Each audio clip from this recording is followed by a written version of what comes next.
Shalom saudara terkasih dalam Tuhan Yesus Kristus. Doa saya kasih karunia Yesus selalu beserta kita semua. Dan biarlah sharing yang dibawakan pada saat ini bisa memberikan kita kekuatan baru dalam Tuhan. Amin. Berjumpa lagi dalam Pastor Talk, di mana judul kali ini yang saya bawakan adalah orang tua yang mau belajar.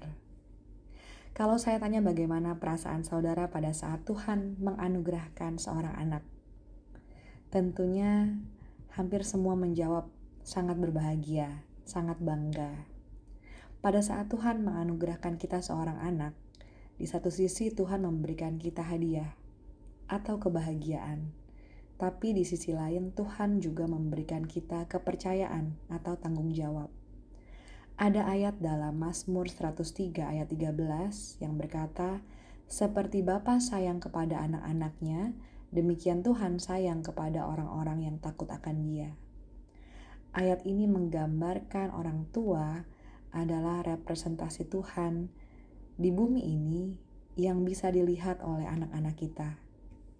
Sehingga kalau kita salah dalam mendidik anak, maka kemungkinan gambaran si anak tentang Bapa di sorga juga bisa menjadi salah. Oleh karena itu buat saya pribadi menjadi orang tua bukanlah hal yang mudah.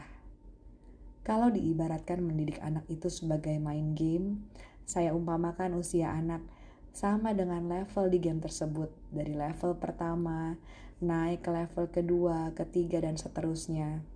Ada tantangan yang harus dihadapi, tantangan baru lagi, tantangannya beda lagi.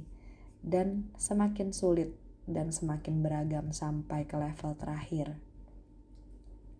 Dari awal lahir anak kita hanya bisa menangis dan menyusu, lalu melewati berbagai tahap perkembangan sampai bisa duduk, jalan, bicara, lalu lanjut masuk ke sekolah, punya teman, punya rutinitas, punya akses kepada gadget. Lanjut lagi di usia pra-remaja mungkin muncul perubahan fisik, perubahan emosi. Lanjut lagi usia remaja, mulai mengenal lawan jenis, mau menentukan jurusan atau apa cita-cita di masa depan. Dan seterusnya sampai nanti mulai bekerja, berpacaran, dan menikah, dan punya anak. Tentunya tidak sesimpel yang saya jabarkan barusan. Urusan di dalamnya jauh lebih kompleks dan tantangannya sangat banyak dari usia muda sampai dengan usia dewasa. Kalau menjadi orang tua hanya sebatas memberi makan anak dan menyekolahkannya saja sampai dia besar, tentu itu hal yang mudah dan kita tidak perlu belajar. Tapi yang jauh lebih penting dari itu adalah bagaimana membentuk karakter anak, moral anak, dan imannya dalam Kristus. Lalu pertanyaannya, bagaimana caranya kita sebagai orang tua bisa melakukan tugas kita tersebut? Yang pertama mau saya bagikan untuk orang tua yang mau belajar adalah, mari kita membangun hubungan hati dengan anak kita, bukan hubungan sakit hati. Build the heart connection, not hurt connection.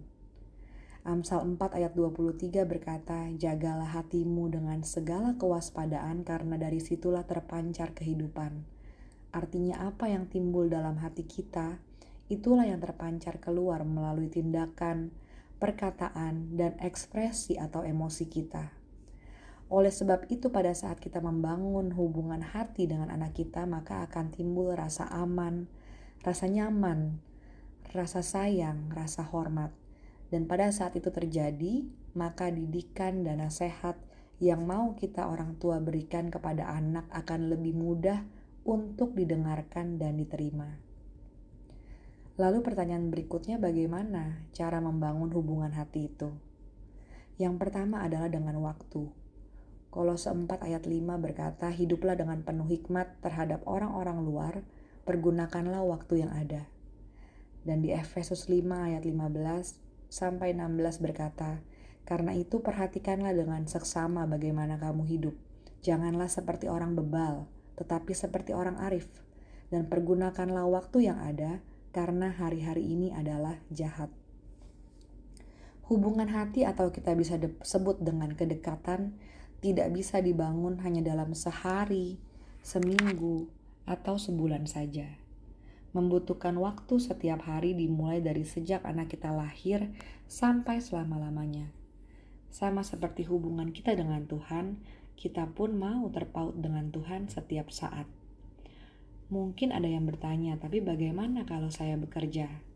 Salah satu mentor seorang bapak bercerita kalau dia bangun pagi untuk berdoa dan saat teduh dengan anaknya setiap pagi dari anaknya kecil, dan mengantar anaknya sekolah karena dia bekerja seharian dan baru pulang malam.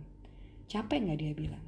Tentu saja capek, tapi tetap harus saya lalui, karena kalau kayak gitu, tidak seperti itu, kapan saya bisa bertemu dan bicara tentang Tuhan sama anak saya?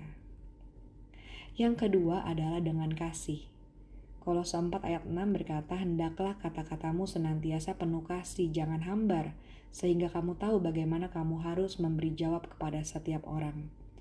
Pada saat hati kita penuh kasih, maka perkataan kita juga penuh kasih. Lalu berarti apa tidak boleh marah? Dikatakan jangan hambar, artinya juga ada ketegasan di situ. Ada nasihat, ada ajaran, ada kepedulian. Marah tegas boleh, namun bukan marah-marah dan marah tanpa ujung pangkal. Ingat, kita adalah representasi atau wakil Bapa di bumi ini. Jangan sampai gambaran Bapa di surga menjadi rusak karena kesalahan kita. Efesus 6 ayat 4 berkata, "Dan kamu bapak-bapak janganlah bangkitkan amarah di dalam hati anak-anakmu, tetapi didiklah mereka di dalam ajaran dan nasihat Tuhan." Tentunya ayat ini berlaku bukan hanya kepada bapak, tapi juga kepada ibu. Yang kedua, selain membangun hubungan hati adalah menjadi teladan dalam kehidupan. Saya punya seorang bayi yang berusia 1,5 tahun yang sudah sangat suka meniru. Saat saya buang sampah diapers bekas ke tempat sampah, saya tuntun dan saya tunjukkan berapa kali, dan kemudian dia tiru. Sekarang kalau habis lepas diapers yang kotor, dia bisa buang sampah itu ke tempat sampah sendiri. Tentu beda umur, beda perlakuan, tapi yang pasti anak lebih mudah diajarkan dengan meniru atau mencontoh. Dalam 2 Timotius 1 ayat 5 dikatakan, "Sebab aku teringat akan imanmu yang tulus ikhlas, yaitu iman yang pertama-tama hidup dari dalam nenekmu Luis dan di dalam ibumu Yunike, dan yang aku yakin hidup juga di dalam dirimu." Jadilah contoh teladan yang baik bagi anak-anak kita sehingga karakter, moral, dan imannya pun terbentuk baik dengan meniru orang tuanya yang merupakan gambaran Bapa di surga. Saya berdoa buat saya dan saudara, Tuhan yang memberi kita kepercayaan dengan memberi kita anak, pasti Dia juga yang akan memberikan kita kemampuan dan kekuatan dalam mendidik dan mengasihi anak kita. Biarlah Tuhan yang mengubahkan hati setiap kita agar kita mau terus belajar dan mampu untuk membangun hubungan hati dan menjadi teladan buat mereka. Amin. Tuhan Yesus memberkati kita semua.